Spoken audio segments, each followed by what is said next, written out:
Welcome to our channel. Need to download Zoom recordings? Follow these steps to save meeting recordings from cloud or local storage for future reference. Step 1. Sign into your Zoom web portal. Go to zoom.us and log in with your account credentials. Step 2. Navigate to Recordings section. Click on Recordings in the left sidebar to view all available recordings. Step 3. Find the recording you want.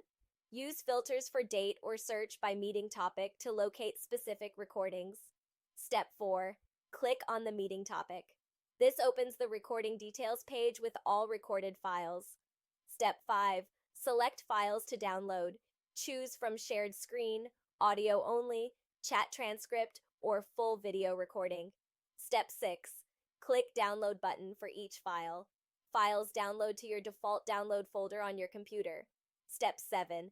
For local recordings, check Zoom folder. Navigate to Documents, Zoom folder to find recordings saved on your computer. Step 8. Convert files if needed. Use VLC or other media converters to change format for different playback requirements. Don't forget to like this video and subscribe to our channel.